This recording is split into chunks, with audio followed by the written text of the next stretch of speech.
Okay, I'm going to give you a little bit of a tutorial about Ducati Multistrada 1200S. I have a 2014 version, running like crap, and after talking to 2 dealers and a couple of friends, I decided that it wasn't worth taking it to the dealer because all they were going to do is tell me what I could probably figure out for myself. So those guys were not any help at all. And I've already had problems with this Multistrada. I bought it used from a Ducati dealership in the Washington, D.C. area. Physically, the machine is fine. You know, it looks great, but it's had some issues, and I'm just going to go through with you what I was doing on this particular machine. One of the reasons I want to do this video is because I looked on YouTube, and there was no video particular to the 1200S Multistrada when it comes to what to do when it is surging. The one thing that I noticed when I first got onto YouTube was people were writing articles about how did they say it? I can't even remember, but the person that designed this motorcycle and put this engine in this frame did not consider at all what it would take to do any kind of maintenance on this machine. Today's problem is going to be how to change the spark plugs. The problem that I had when I bought the bike was right here. There's a fuel cylinder unit in these machines that has a clear case of bad workmanship as far as the part goes. But how to get this thing out is not very well defined, and what the problem is and how to fix it. But I'll do that maybe in another video. Today's issue is this machine is running like crap when it's at cruise. What I found when I took the spark plugs out, and I didn't show how to take the spark plugs out, but I'm going to go over that today, is that one of the 4, it's got 4 spark plugs. So there's 2 in the front cylinder, there's 2 in the top cylinder, the cylinder right here underneath the gas tank. One of them doesn't work at all. So that's more than likely my problem, and why they have 2 to make it run more smooth. Getting one of them out is easy. Getting the second one in the front cylinder out is pretty easy. Getting the one out underneath the fuel tank is almost impossible without taking the fuel. Well, it's probably impossible without taking the fuel tank off. But there's one right here. This one right here is in the side of this cylinder, and it is behind this frame. And there is no way to get to it other than to build your own special tool and have a lot of patience. That's all I can say. So I'll get into that here in just a minute if I can show you. But what I did was I built this tool out of a piece of tubing, and the tubing, I basically got a torch out and put it over the top of the spark plug, which I'll show you here in just a second. But I form fitted this thing to be over the top of the spark plug, and then what I did was I take this end of this tube, put it on top of the spark plug, and then I twist it out very, very carefully. But once I've got I've got the spark plug loose. I did have to buy special tools that I don't normally use. One is I had to go to 1/4-inch tools. I got a new 1/4-inch ratchet. That's one of the micro ratchets that you can just barely move, where you can just barely wiggle the thing. I got a long extension. I got a new universal joint, and then a 1/4-inch 14mm socket. And the reason I got all this is because right here there is just enough room for a 1/4-inch socket to go in there to loosen and tighten the bolt. I'm sorry, not the bolt, but the spark plug itself.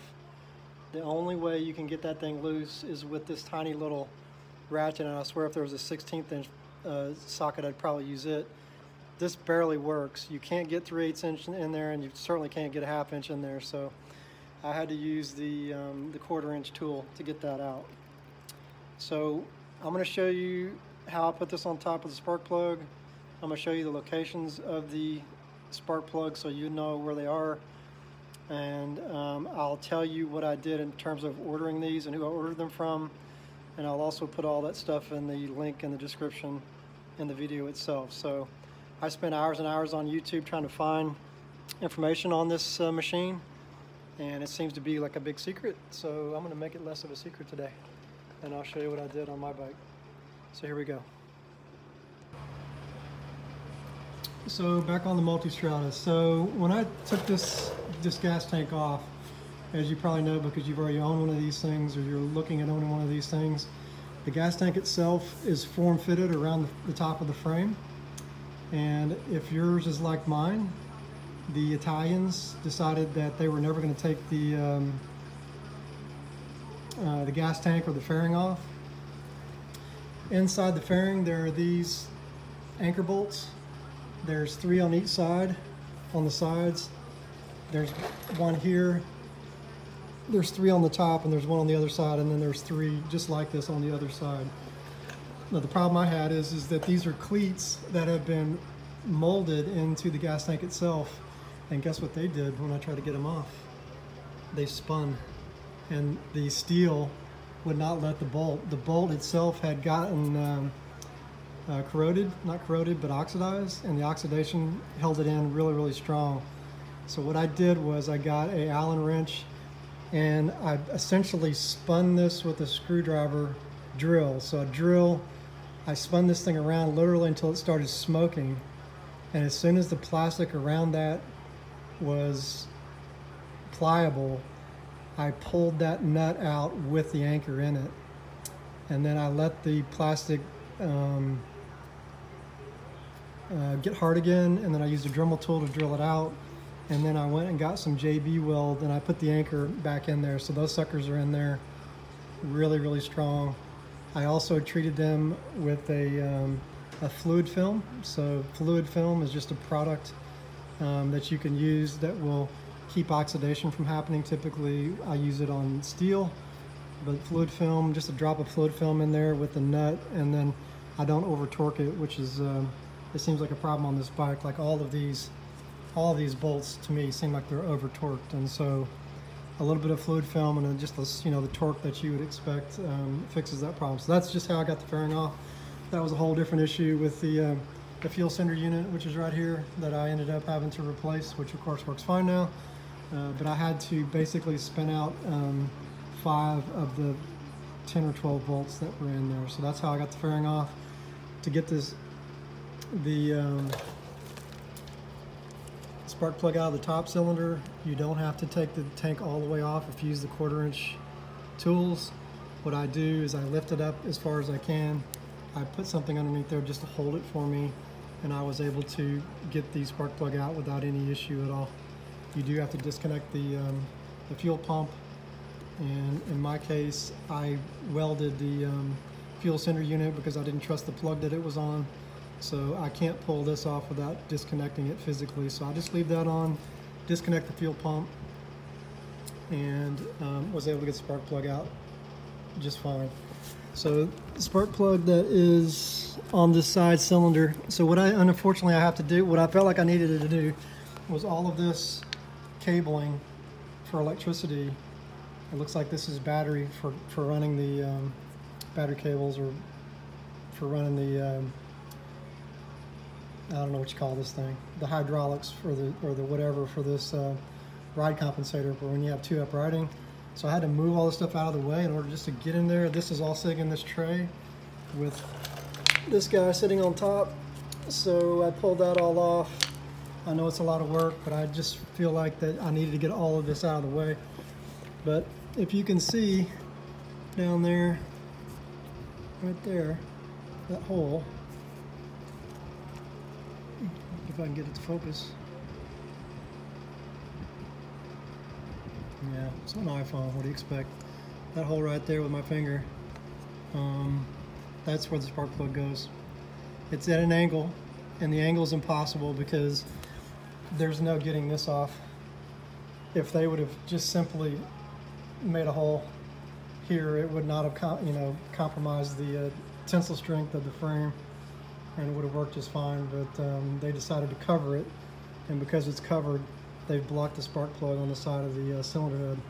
So it's a bitch. It's the only way to get into it that I can tell, and this was not on YouTube either, was with that tube. And the tube, what I did was I put the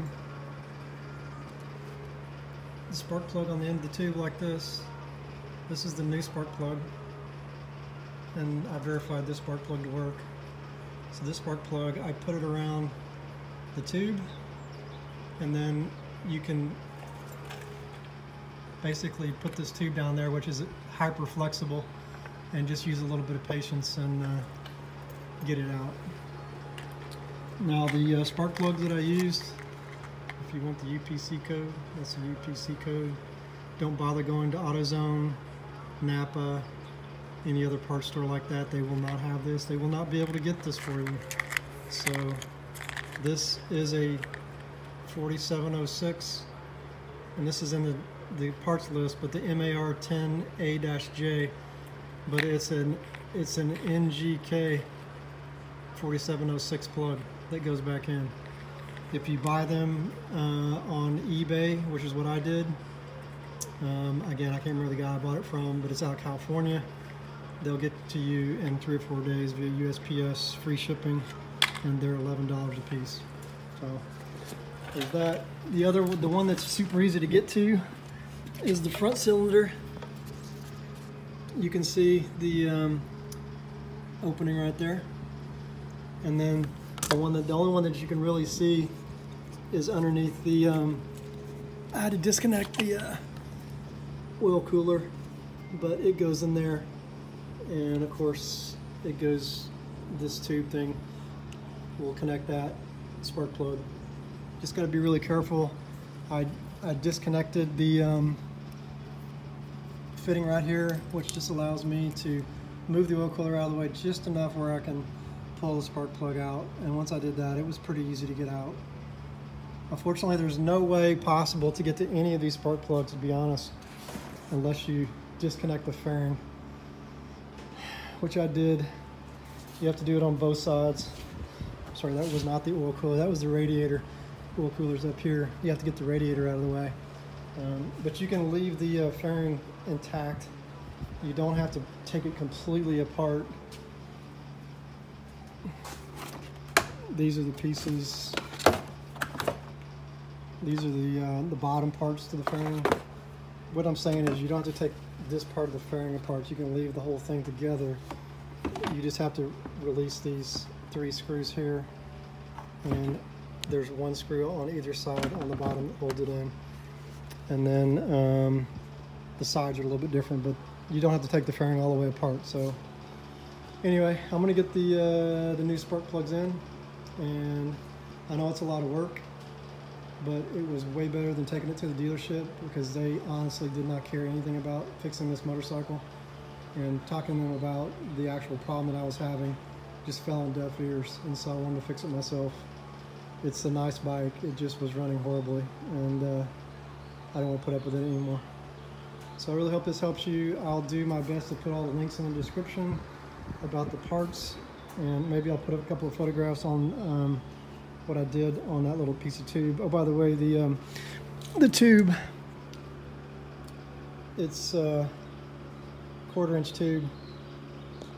I don't know if this thing focus. It's a 1/4-inch tube that I bought from Home Depot. It was $2.50, I think. It was not much money. So you can have that in your toolkit from now on. So it's a lot of work, a lot of little tools, a lot of this and a lot of that. And it took me a long time to figure it all out, but that's how you get the spark plugs out of a Multistrada. So now I'm going to go in and put them back in. Good luck. So I wanted just a real quick recap here. That plug in there is actually to put it back in. If you bring it in over the top and drop it into the cylinder head, and use both of your fingers, one down here and one on the top, just kind of keep it in straight, it actually goes in pretty easy. And then what I'm going to do is I'm going to take this tool, and I'm going to put it on top of that spark plug. Let's see if I can see how to do that from here. What you're going to see, I'm going to put that on top of that spark plug, and I'm going to spin it in place to get it hand tight, and then I'll be able to put the 1/4-inch wrench on top of that. So that's form fitted to the top. It'll bend nicely around that, and then I'll just be able to wiggle that thing right back in. But it went into the cylinder head surprisingly easy, and it was no problem at all. So it's not cross-threaded. Very, very gently keep it in there, you know, just right where it just top ends of that thing, and you can spin it in, and it seemed to go right in. So I'm gonna get it in most of the way with my fingers, and then I'm gonna put it in the rest of the way with this tube, and then I'm gonna come back around and I'm gonna tighten all of the spark plugs in to where they should be torqued just fine. Just wanted to clear that up. That is so hard to get to. I can't believe how hard it is to get past that frame. It's just not right. But anyway, that's the way they designed it. It would have been really nice if they would have just put a small little access hole right here. That sucker would have gone right in there, and it would have been just fine. But the way it is, you can't do that. So honestly, I don't know. Maybe this thing can be modified. I don't know. I mean, I know you have to only do it every 30,000 or so miles. In this case, the machine sat in a garage for 3 years. When I bought the machine, it only had 1,600 miles on it. It's a 2014. It's currently 2019. So essentially, this motorcycle has not been ridden, and I suspect that that's why the spark plug fouled. Is that it just I don't know, looked rusted to me. So anyway, that's how you're gonna do it. And I thought this would be worthwhile just to show you the tool. You can see how I can just use the tool there to basically very gently. I'm lifting it and spinning it at the same time, and it's going in with very little pressure right in with the cylinder head. There's no pressure at all on this tube. I've just got my hand up here and I'm just kind of shaking it up and down as it goes into the threads. And when this gets done threading, then I'll try to get it with the rest of my fingers. And then when I can't get it with my fingers anymore, that's when I'll use my wrench and I'll take it all the way tight from there. And right there is center. That's no more twisting with the tube. And you can see how the tube just goes around the spark plug, and I'll just lift that off with my finger here. And then I will use my fingers to tighten it the rest of the way. And then I'll use the wrench to torque it down. So anyway, hopefully that helps you. It took me a lot of thinking, a lot of staring to make this happen. So nobody seemed to want to help me, so I just decided to do it on my own. So I thought I'd put a small video together here just to show you how I use this tool. This is how the spark plug is actually on the end of this 1/4 inch tube. And on the easiest one, this is the one that I really don't need any help getting it in, but to give you an idea of how this tube thing works, you can see I got it right into the cylinder head, and then I'm just spinning the tube around, and then I got it in as far as it will go, finger tight, and then I'm just going to take this tube off, and that's how I got the other one in. So this one's easy, but it sure does help to use this tube in these holes as well, because I don't like putting a hard wrench in there to tighten those things up, because you just can't really get the feel on your fingers that those things are going in straight threaded. So putting them in the tube like this, I learned something. It's been easier to use this tube just to get them out once you've got them loose, and get them in when you need to put them back in. So I don't know, that was helpful for me. Hopefully it's helpful for you too. So just under full disclosure here, I was not able to get the 18th inch wrench with enough torque on it to actually spin the spark plug, but I did the other day buy this tool, which is a multi-point 14 millimeter, the one that I had in my toolbox. The edges were too wide, and so this particular wrench, which I bought from, I believe, AutoZone, was just one of their Duralast tool, but it had a lifetime warranty. But I'm able to get this tool around the spark plug. I'm done doing it, but even though you can't already tell, this tool will definitely go around that spark plug, and I was able to get 7 to 10 pounds of 7 to 10 foot-pounds of torque on that, and it's not going anywhere. So it's just so hard to get to, You just got to find a wrench that'll do it. Like I said, I could loosen it, but I could almost not. It was impossible for me to get out by hand without that tube. So I'm just using everything basically. So I used this 14 on the plug, and now it's in there nice and snug. I've just got to get the cap on it, which I'm doing now. But so far, so good. So good news. I got the bike back together and took it for a 1 hour test drive, and the machine is completely different now. One of the spark plugs was fouled, and was able to get the spark plug changed. And actually, it was the spark plug that fouled was either this one or this one here. So getting those two changed out, getting all new plugs, fixed my issue. This thing runs like a top now, and you can see the plug that was so hard to get right up in there, and it's really difficult to get the cap back on it. I put just a dab of Vaseline around the plastic just so it would go on a little smoother, and I was able to click it into place. But it took me another, I don't know, 30 minutes to put the skin back on, and then I put it on the road, and it works perfectly now. So very excited to have my motorcycle back. It was not running well.